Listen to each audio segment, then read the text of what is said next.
So this is the story of Howard Rourke, who designs buildings like this, who signs his signature like that, who is a genius. He is a completely unadulterated genius. And the book has become part of the mythology of architecture, to the extent that in the UK there's this magazine, actually now no longer, called Building Design, in which they interview architects and they ask, what is your favourite building or what is your favourite book? So this should actually say book, I think. And in the space of 3 weeks, 3 months, 4 architects named the Fountainhead as their favourite building. Yep. So this is Owen Luder. He designs buildings that look kind of like Howard Rourke. This is in December 2011, Salvan Conda. He designs buildings that don't look like the Fountainhead. So that means that of all, it should say book up there, not building, that 1 in 4 architects, this is my research, yeah, think that the Fountainhead is the greatest book ever written. Now this, for anybody who knows the Fountainhead, may be, well, for me anyway, a bit of a surprise. Because if we look behind a bit more of what's going on in the Fountainhead, I'm going to show a short bit of the famous courtroom scene in which Howard Rourke has had some buildings built by another firm of architects, and he insisted that they were built precisely to his designs. He goes to see the buildings, and they are slightly different. And because he is an anally retentive architect and a genius, he blows them up, because he can't have imperfect buildings. Only perfection will do. So, not surprisingly, he is put on trial. Nothing but the truth shall help you, God. So this is him on the witness stand. I'm not going to show the whole thing. This is him. Thousands of years ago, the first man discovered how to make fire. He was probably burned at the stake he had taught his brothers to light, but he left them a gift they had not conceived, and he lifted darkness off the earth. Throughout the centuries, there were men who took first steps down new roads, armed with nothing but their own vision. The great creators, the thinkers, the artists, the scientists, the inventors, stood alone against the men of their time. Every new thought was opposed, every new invention was denounced. Love interest. But the men of unborrowed vision went ahead. They fought, they suffered, and they paid, thus they won. No creator was prompted by a desire to please his brothers. His brothers hated the gift he offered. His truth was his only motive. His work was his only goal. His work, not those who... Baddie. His creation, not the benefits others derived from it. Even Baddie. Creation which gave form to his truth. He held his truth above all things and against Okay, all it goes on and on. Let me just get some choice quotes from that. His truth, his work, not those who used it. So these are quotes from his defense about what he believes architecture should be about.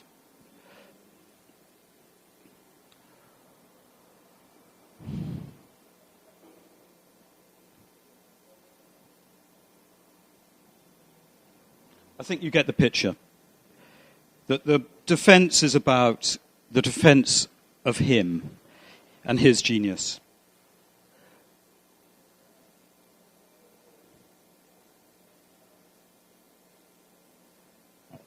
Common action is common slavery. So you're beginning to get a picture of what his defense is and what he believes the role of the architect should be.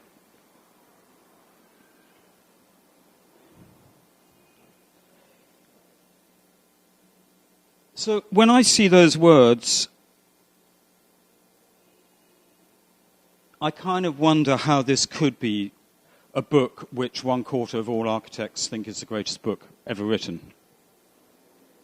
Because for me, they're kind of disturbing words. And that's his final thing. He says, I am an architect, which we've seen. To really understand, though, what's going on, you have to look, if this thing would let me,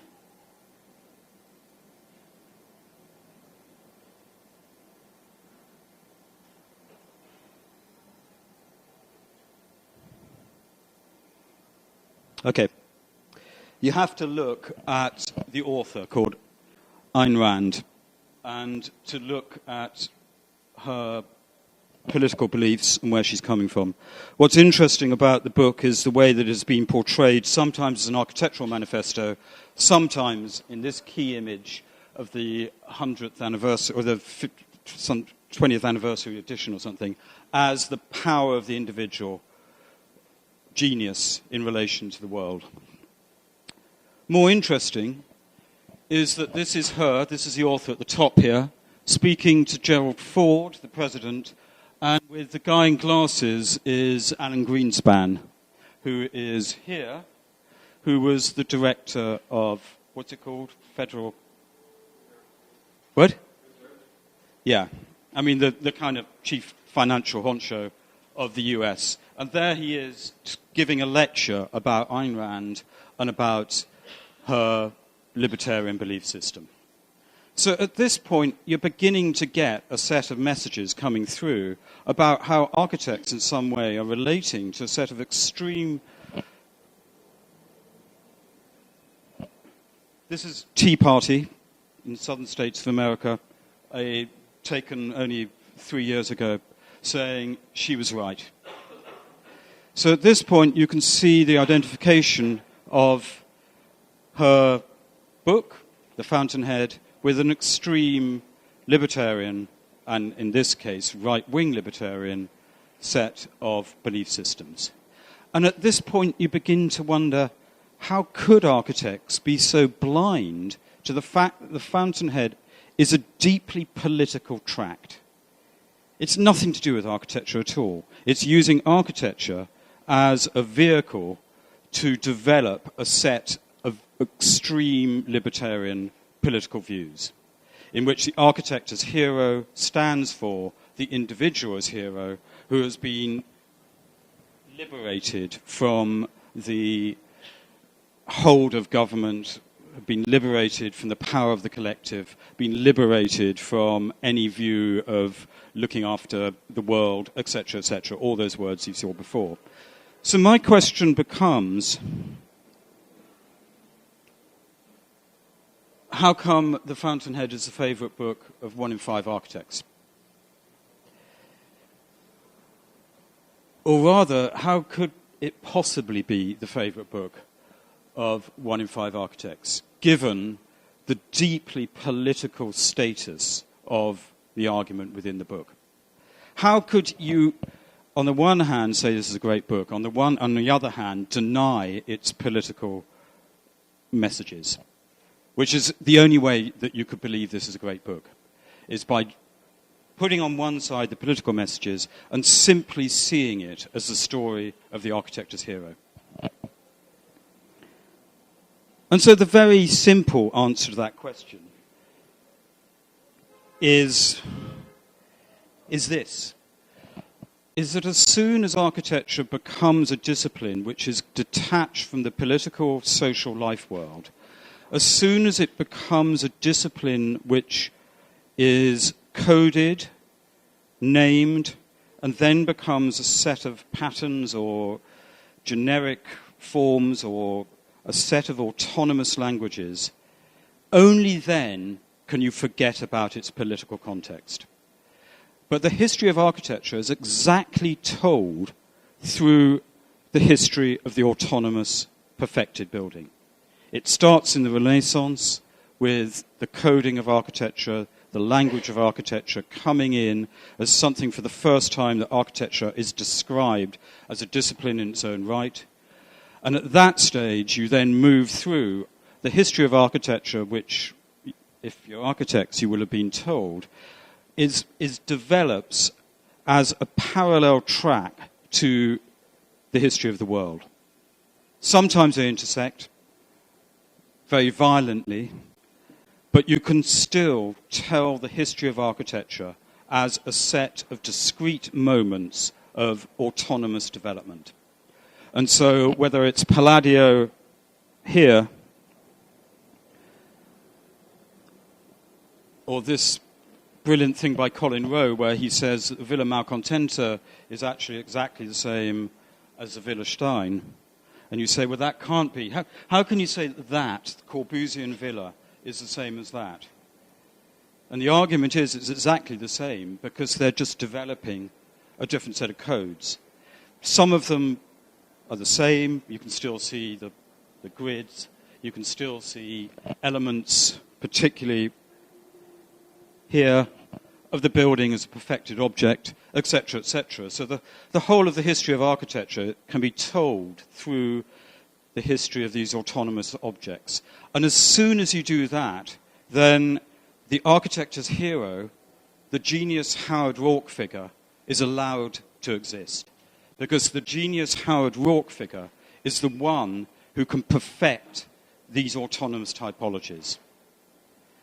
And at that level, that's how architects can believe that the Fountainhead is a great book, because they're on a parallel track which is disassociated from the political and social life world.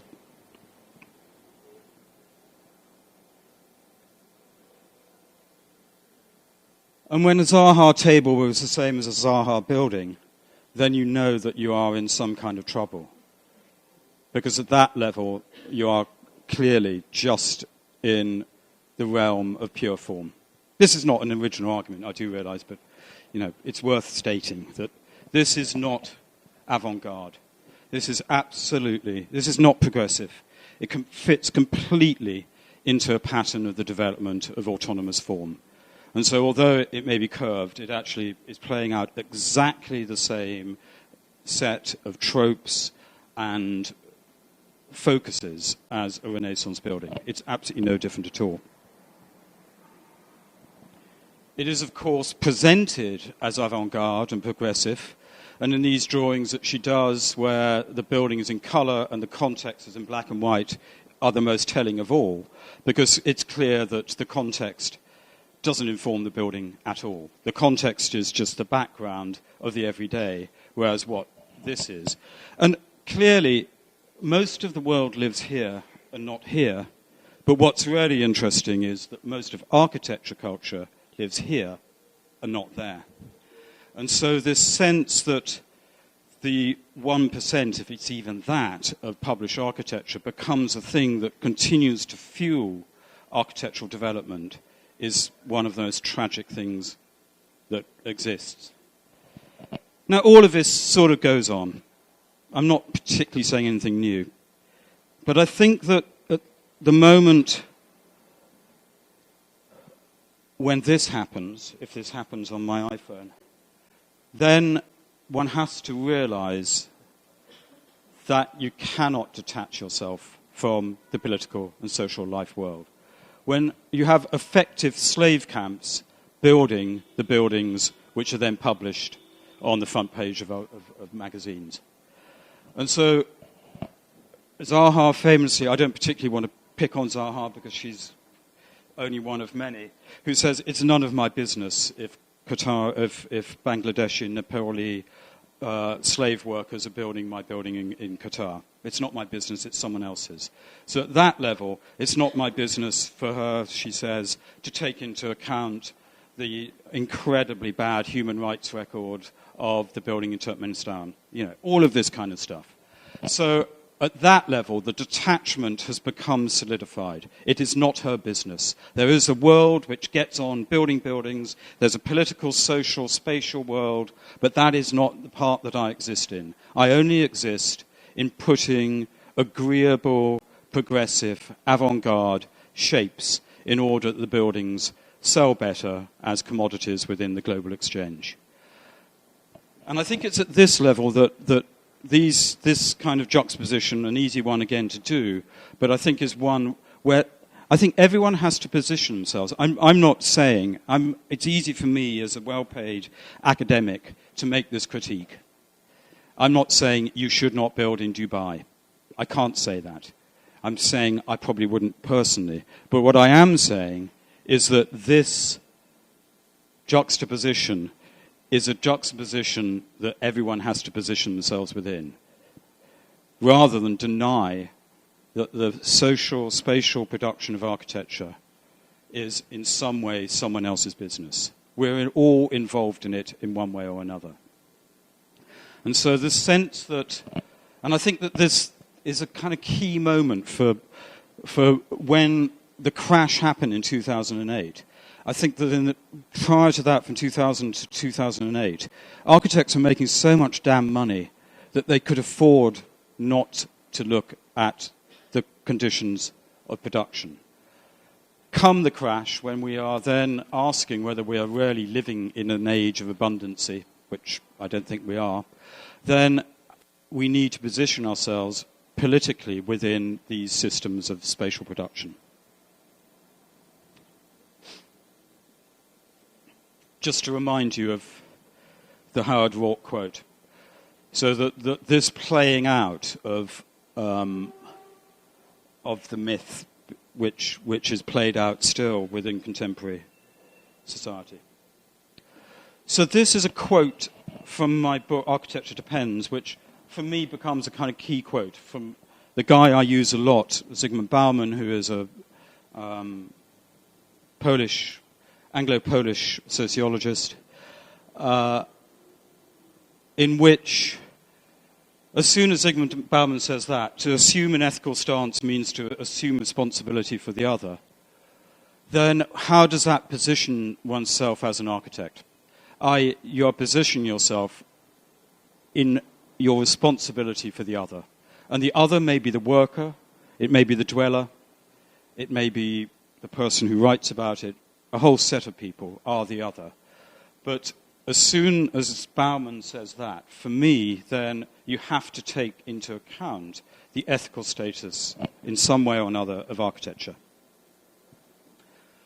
So Twitter being my kind of research method, I tweeted this: if one more architecture names the Fountainhead as their favorite book, I'm going to blow their buildings up.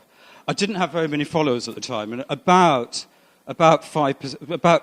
10% of them retweeted it, which is kind of quite a high retweet level. So I thought, well, I sort of hit some kind of little nerve at that moment there. And so what I'm going to want to talk about now is what came out of a research project which started out of complete fury about the way that the architectural profession was selling itself to the market, and in doing that had simply become the gilding of a rotten carcass, that all architects really could do was the surface this thick, which Rem has talked about too within the Venice Biennale, in which the actual stuff, the real spatial production, and by that I mean the social, spatial, economic production, is done by someone else. And we're just wrapping up this great machine of spatial economic production. And I was just in despair. I was sitting in my office in the University of Sheffield, where I was then, and we came up with a research project called Alternative Architectural Practice, in which Tatiana Schneider and I, we spent about a year just being furious and getting more and more Marxist and more furious and political. And in the end, we just got fed up with the fury. So we came up with a more productive term, which is spatial agency. And we wrote a book. And I suppose one of the key bits is spatial agency, other ways of doing architecture. So we're not saying that you should throw out spatial skills. We're not saying that architecture education is a redundant occupation. Quite the opposite. We're incredibly optimistic that the spatial skills that are developed within architecture education can be used very, very productively. What we are saying is, at the moment, they're not used productively. They're used in a very, very limited manner to just fuel one tiny sector of society. And other ways of doing architecture seem to us to be a more productive term. There's a website which was done by Nishat Awan, There would be some Brazilian names here, I'm sure. It only goes down to B. In which we just set out, and I don't know if anyone's seen it, but in some schools it's used as an absolute kind of the research tool, because I think there are about 200 things on it in which we classified in various ways, and you can link from one to another. We did want to keep it going, but we haven't. So if anyone wants to take it on as a project, you're very welcome to. And it's slightly historical, but mainly contemporary. It doesn't have enough in Latin America. It doesn't have enough outside Europe, but it does have a bit. The term agency, then, we took this definition from Anthony Giddens, which is a really interesting definition, because the capability of acting otherwise is counter to, is opposite to, all professional values. As a professional, you know what you should do. That is your market position. To act otherwise suggests you have doubt. It suggests you have contingency. It suggests that things could be otherwise. The profession of architecture in the Howard Rourke model clearly would hate this definition because it would challenge the authority of the architect as professional hero, male, genius. Whereas if you take the word agency and you say it's the capability of acting otherwise, then the role of the professional becomes much more mediated and I think much more interesting.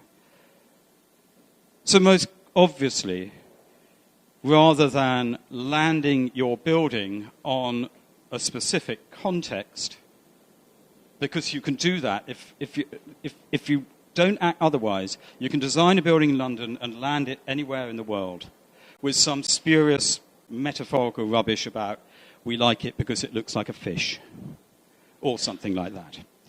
So that is the architect acting not otherwise. That's the architect operating on their own belief system, which will never change. Whereas in agency, you assume the capability of acting otherwise. You are open, you are modest, you are humble, but you are still bringing skills and spatial understanding to the table.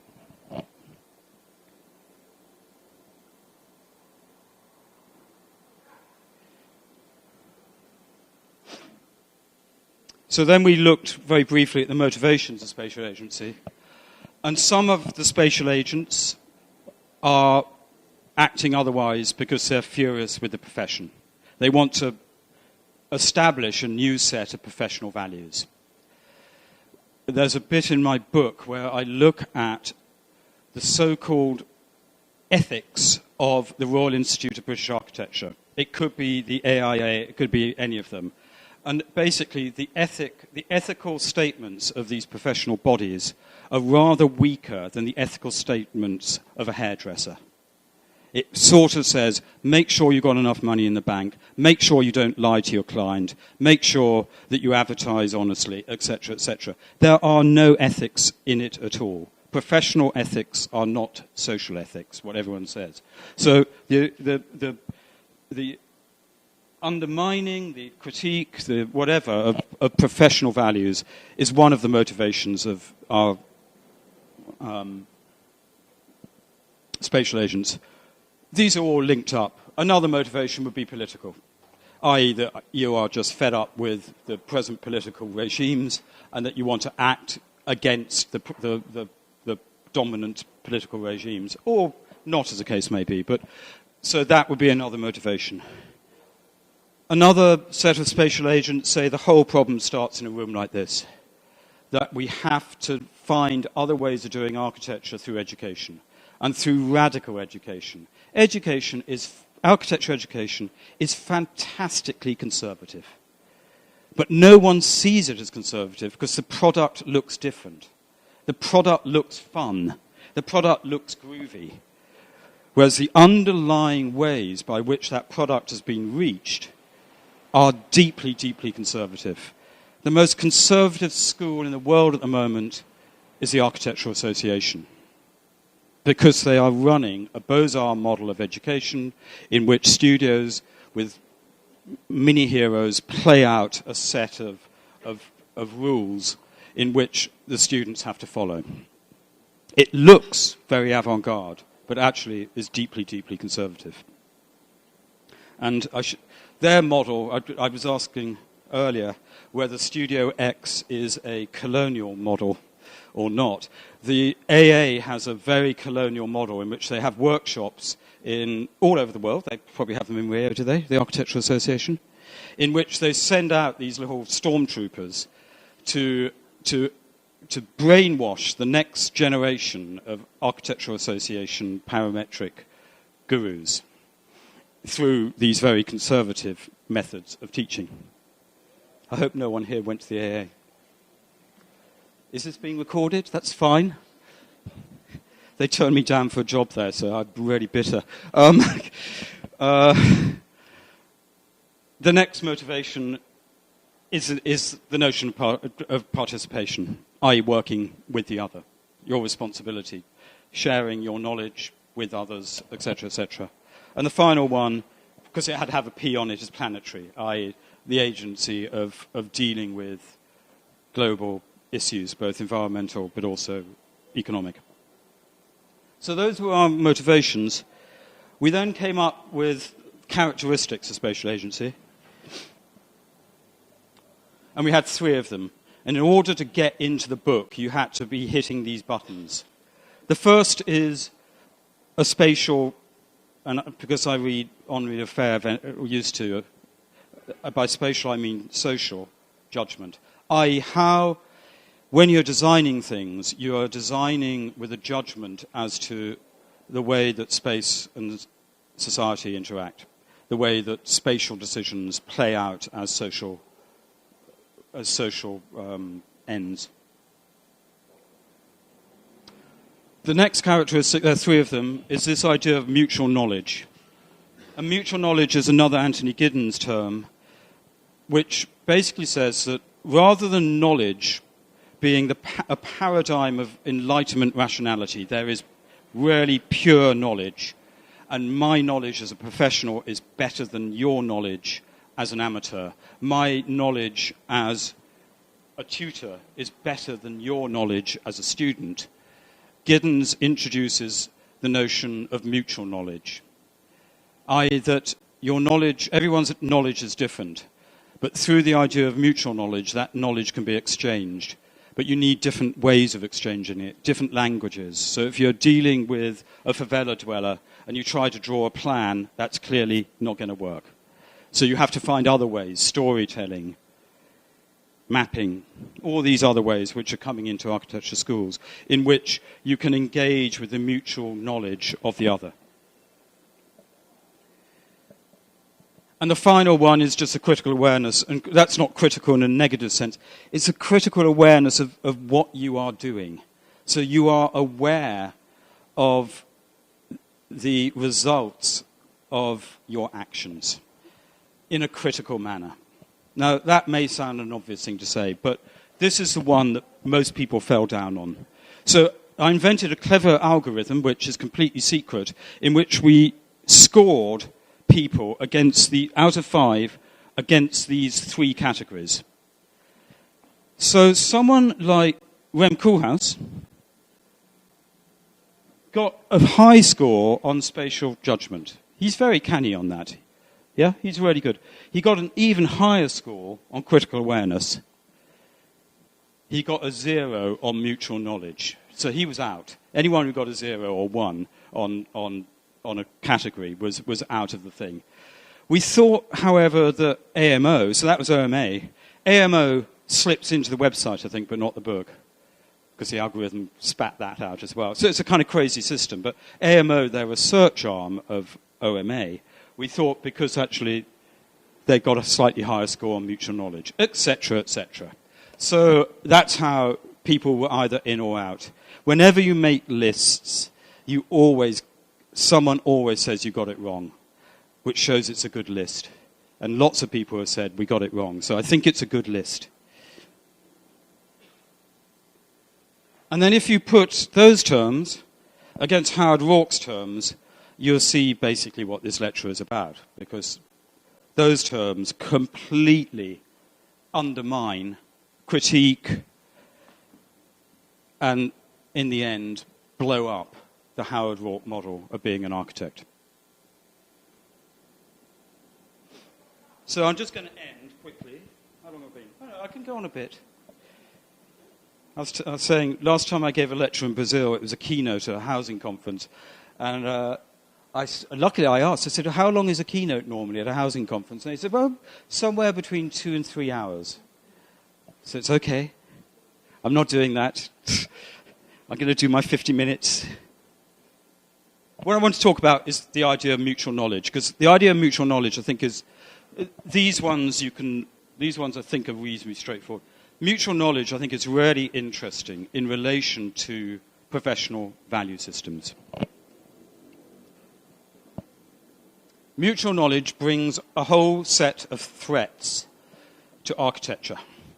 The first of all is the threat of others. We've seen already that Howard Rourke despises the other, despises anything which in some way could stain his individual genius. And so immediately the idea of mutual knowledge, the idea of sharing your knowledge with others, is a threat to architectural autonomy and sanctity. The second threat that mutual knowledge brings is the terror of time, because others bring their stories, others bring the future, others bring the potential for change. And all of these are aspects of time, and architects live in the terror of time. Because time brings change, time muddies, time brings weather, time brings those really, really annoying people called users who muck up your building, which is why the whole of architectural culture is portrayed as a set of instant moments of gratification before time has had the chance to stain the perfection of architecture. So let me take you to a section from my book.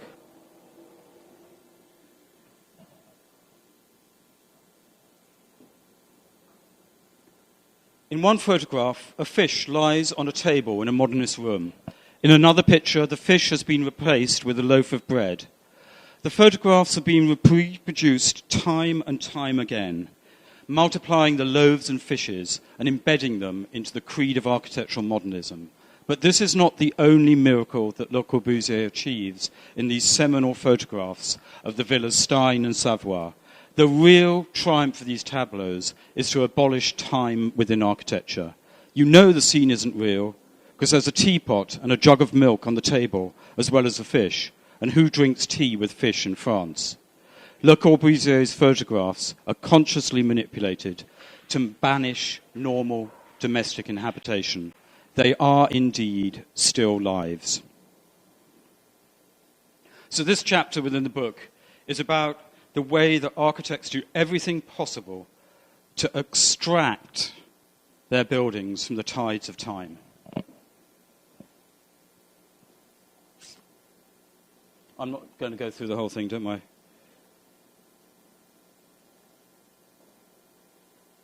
I'll get back.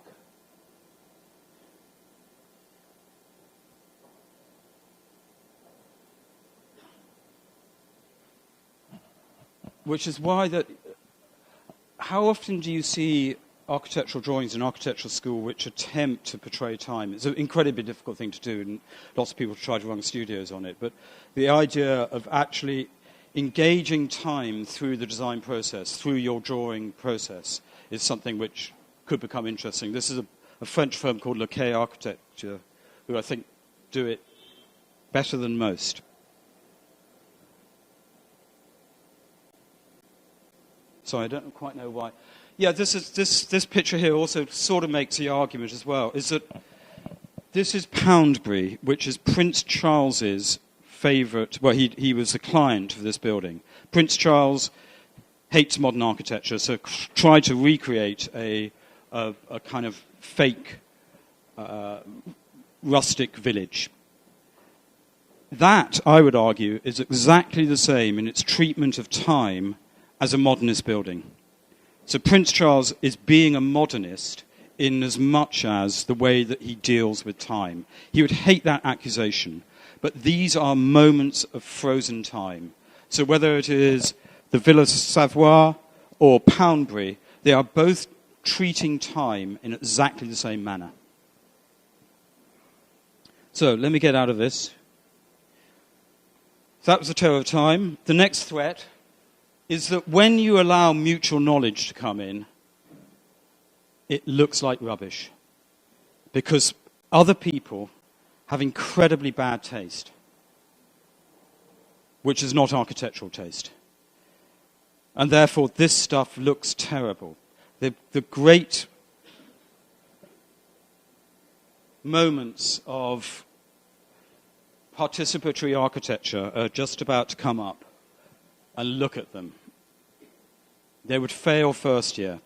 They're disgustingly untasteful objects.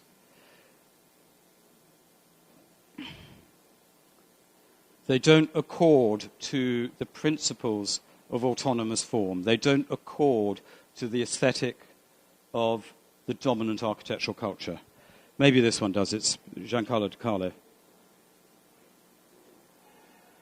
But these are the great schemes of participatory architecture. The Bauhäusler, blah, blah, blah, Giancarlo De Carlo. And sometimes, like in the Bauhäusler, they really do look like rubbish. They really look awful. So this is a threat, which is threat number 3, it looks like rubbish. The next threat is that others bring politics to the table. Politics, both in the feminist sense of the word, of the personal is the political. They bring their personal lives, and with it, their personal politics. But also politics in the wider sense of the term, the left-right, the etc., word politics. So mutual knowledge inevitably brings politics to the table, which, as I've already explained, architects do everything possible to resist the political, to deny the political. And finally, all of these basically add up to a massive loss of control, because the mutual knowledge of the other exposes the architect or the professional to other ways of doing things. And in that, they lose their professional control. Overall, not sure this next bit's going to work.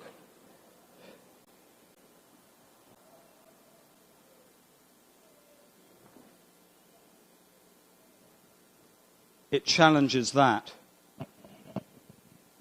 and replaces it with that. This kind of sense of fingers pointing, but this finger of Nabs Hamdi is being pointed as one among others, as opposed to the finger of Howard Rourke, which is, this finger is just so fantastic because it's just the way it just touches the building. He's not hugging the building and saying, "You great, big, lovely, lovely building, I love you." He's just touching it. And I think that kind of sense of this, the famous image from the Fountainhead, says so much. So the overall threat of all these mutual knowledges is architecture's dependency. So let me rehearse the argument of the book in one slide. The argument goes, architecture depends on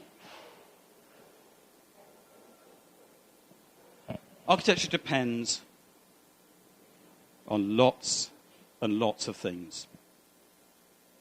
Whether it's phenomenology, the great arts, hope, architecture TV programs, Norman Foster, the really annoying engineer.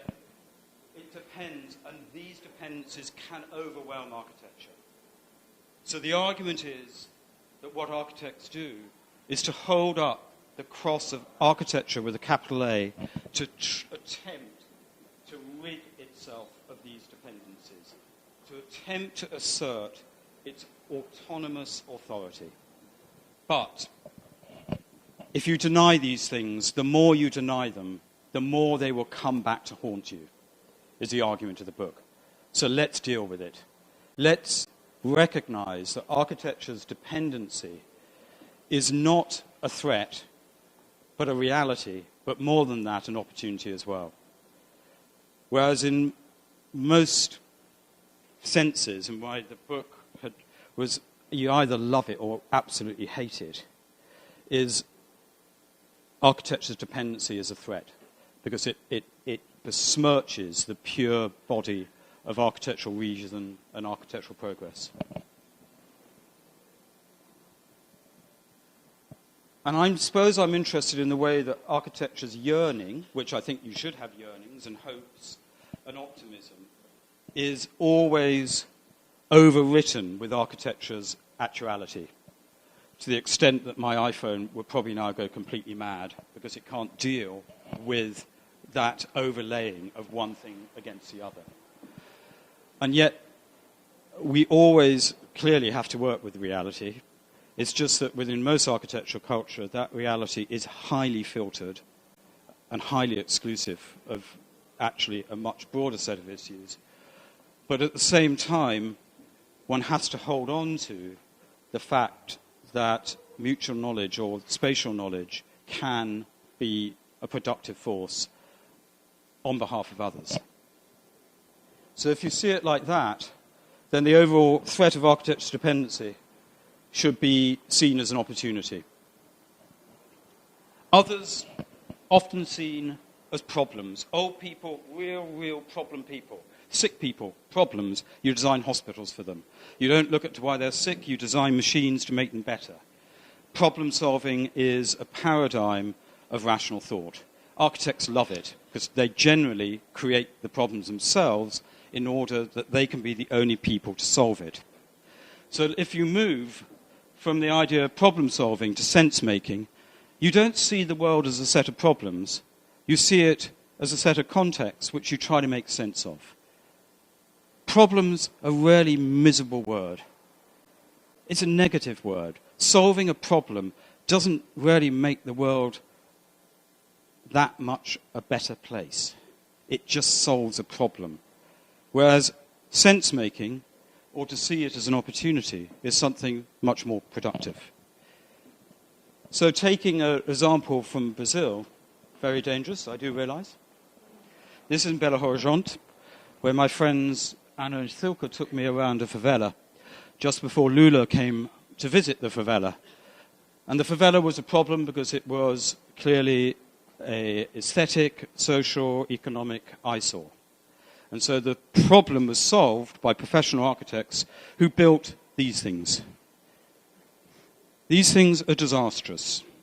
They're disastrous environmentally, they're disastrous because you can't adapt them, they're disastrous because you can't negotiate with your neighbor, you can't use all the innate skills which the favela dwellers have built up.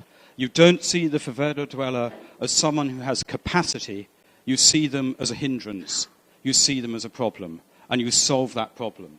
Since they've built that, they've then put a huge avenue through the center of the two hills to connect two middle-class areas of Belo Horizonte. And what has happened with that is a favela which was once united with a set of common councils, etc., has now been divided, and the two sides of the favela are at war. No, not literally war, but kind of metaphorical war.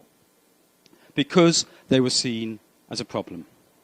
Rather than trying to make sense of what was going on here, and all the things that has been happening in Rio and other places. So this is nothing new to you, but it's quite new when I show it in the UK. The threat of the terror of time is replaced by the opportunity of designing the unfinished.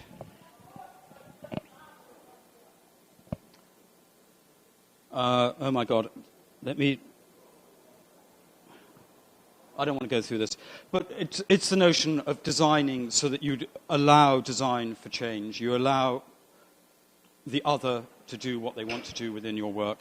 You accept the notion of thick time, that that time is not just slices of gratifying instants, but is much thicker, gathering the past but also in some way projecting the future. And my argument here is that time and not space should be seen as a primary context in which architecture is conceived, so that history of architecture generally is told through space. But the notion of time becomes, I think, more interesting.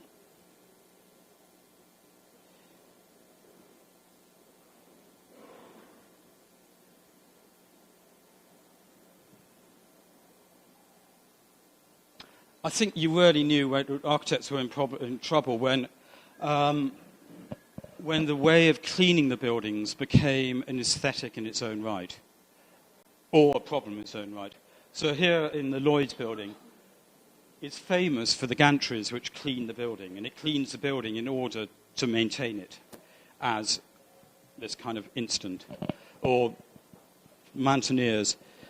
I'm sure that there's a Tumblr site called The Cleaners of Modern Buildings, because I saw, where do we see it? Somewhere in Toronto, the Libeskind building, again with some Mountaineers over the Libeskind building.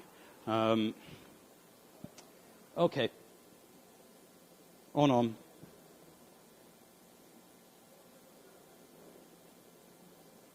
Sorry about that. It's out of another lecture. I didn't take it out.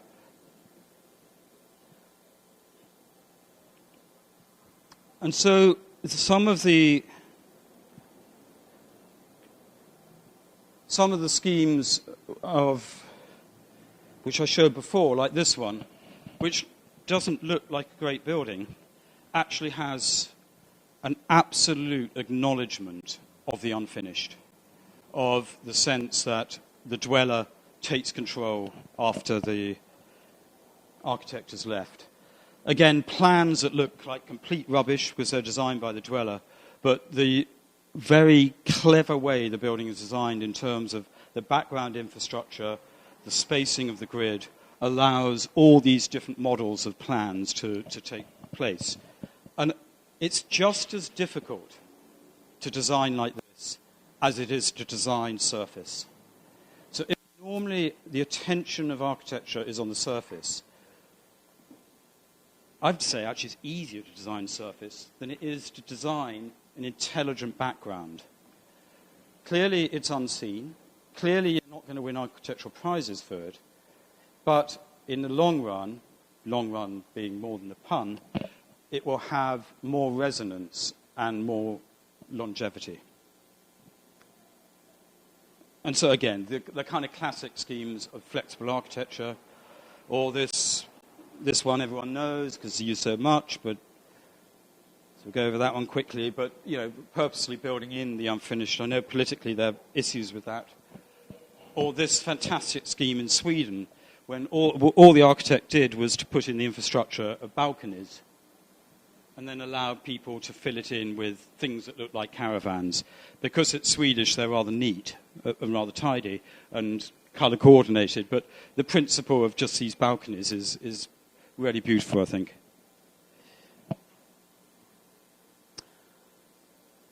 Threat 3, it looks like rubbish. Opportunity 3 should say, from objects of fact to objects of concern. And this is a Bruno Latour phrase, again, used quite often. Objects of fact is how architects often describe their work, through the fact of the aesthetic or the fact of the technique, the technology. And in doing that, by telling the story of architecture through a set of facts, you miss out on seeing buildings as objects of concern. Concern, again, being an ethical term, a term which engages others. This is one of Sarah's buildings, in which I was just trying to show buildings which are, Sarah was my partner sitting at the back, buildings as objects of concern. And interestingly, actually this did win, it won some prizes, but everyone said it should have gone up for the top prize, but it didn't fit in the right categories of taste, which architectural prizes were meant to have endorsed. threat 4 is politics, opportunity 4 is a negotiation of hope. So this is where I get optimistic. And I wrote a chapter called The Negotiation of Hope about participation, about trying to get away from forced participation and seeing the notion of the architect, the spatial agent, as a negotiator of hope. And that's where I sort of get optimistic still. And the final one is to see the loss of control. You only lose control if you think you're an expert. If you think you're an expert. If you think you know everything. Whereas if you consider yourself as both an expert citizen, so at each moment you remember your own humanity, you remember your own place as a citizen, but you have an expertise about that, but equally the citizen expert, i.e. that the other also as citizen has their own forms of expertise, then you place yourself on both sides of that slash line as an architect. And that seems to me to be a useful description of some of the things I've talked about. When Architecture Depends was first published, I was on some radio program, on Radio 3 talking about it, and I said, or I don't know what it's like, some program, and I said the tragedy of architecture schools is that the students go in as humans and come out as architects. And I got absolute barrage of emails from people saying, well, you know, that's a disgraceful thing for a senior academic to say, but I think it's true. Tragically, I think it's true. I think the rituals of architecture education in terms of all-nighters, in terms of all those weird things that architecture students do, ritualize a certain set of behavior patterns, which I think then go on to establish a certain mode of external behavior, which is much more towards the Howard Rourke end of the spectrum than it is the spatial agency one.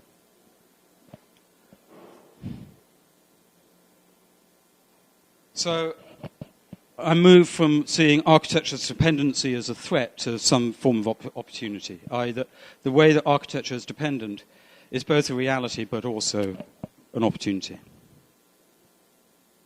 Going back to Twitter, there's this very nice guy called Piers Taylor who ran a very, very good architectural practice called the Mitchell-Taylor Workshop. And he wrote a public letter / email in which he renounced himself as an architect. And he wrote it after flying to Australia and reading Spatial Agency on the plane. And he said it was all my fault that having read the book, he had to renounce architectural values. I'm not actually saying that. I don't put that up to boast. I put it up to say, because what my response was, what a responsibility. Family man reads book and quick job shocker. And then I say, don't throw the baby out with the bathwater. I.e., you are still an incredibly intelligent architect, and you can use all those architectural skills in order to deal with the negotiation of hope, deal with the notion of the citizen expert and the expert citizen.